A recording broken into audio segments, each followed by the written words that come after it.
7واں باب آخز بادشاہ کے لیے پیغام۔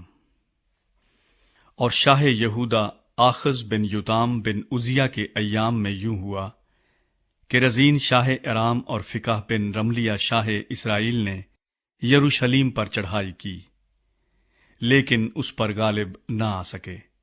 اس وقت داؤد کے گھرانے کو یہ خبر دی گئی کہ ارام افرائیم کے ساتھ متحد ہے، پس اس کے دل نے اور اس کے لوگوں کے دلوں نے یوں جنبش کھائی جیسے جنگل کے درخت آندھی سے جنبش کھاتے ہیں۔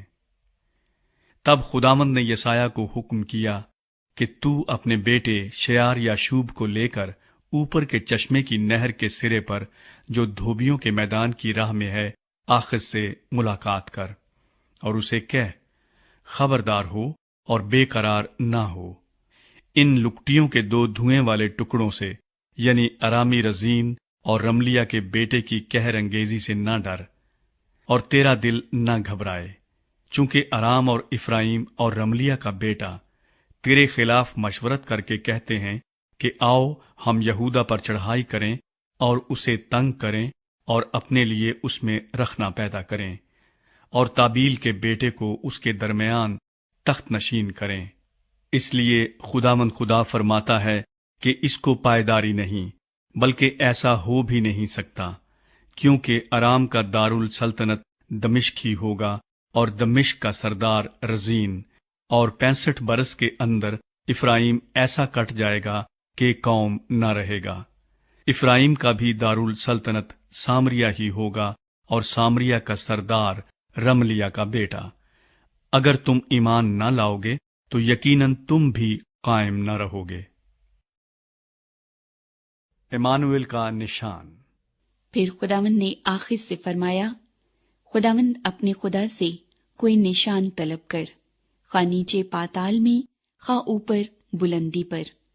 لیکن آخز نے کہا کہ میں طلب نہیں کروں گا اور خداوند کو نہیں آزماؤں گا۔ تب اس نے کہا، اے داؤد کے خاندان، اب سنو، کیا تمہارا انسان کو بیزار کرنا کوئی ہلکی بات ہے کہ میرے خدا کو بھی بیزار کرو گے؟ لیکن خداوند آپ تم کو ایک نشان بخشے گا۔ دیکھو، ایک کنواری حاملہ ہوگی اور بیٹا پیدا ہوگا، اور وہ اس کا نام ایمانویل رکھے گی۔ وہ دہی اور شہد کھائے گا جب تک کہ وہ نیکی اور بدی کے رد و قبول کے قابل نہ ہو، پر اس سے پیشتر کہ یہ لڑکا نیکی اور بدی کے رد و قبول کے قابل ہو، یہ ملک جس کے دونوں بادشاہوں سے تجھ کو نفرت ہے ویران ہو جائے گا۔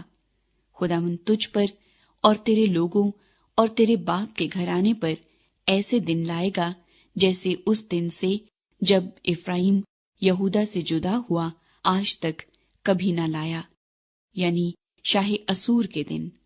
اور اس وقت یوں ہوگا کہ خداوند مصر کی نہروں کے اس سرے پر سے مکھیوں کو اور اسور کے ملک سے زنبوروں کو سسکار کر بلائے گا، سو وہ سب آئیں گے اور ویران وادیوں میں اور چٹانوں کے دراڑوں میں اور سب خارستانوں میں اور سب چراگاہوں میں چھا جائیں گے۔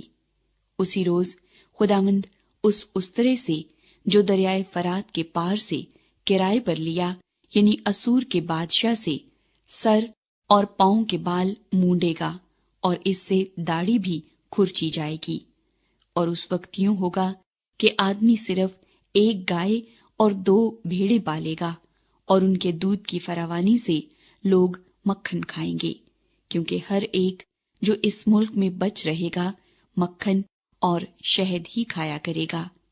اور اس وقت یہ حالت ہو جائے گی کہ ہر جگہ ہزاروں روپے کے تاکستانوں کی جگہ خاردار جھاڑیاں ہوں گی۔ لوگ تیر اور کمانے لے کر وہاں آئیں گے، کیونکہ تمام ملک کانٹوں اور جھاڑیوں سے پر ہوگا، مگر ان سب پہاڑیوں پر جو کدالی سے کھودی جاتی تھیں، جھاڑیوں اور کانٹوں کے خوف سے تو پھر نہ چڑھے گا، لیکن وہ گائے بیل اور بھیڑ بکریوں کی چراگاہ ہوں گی۔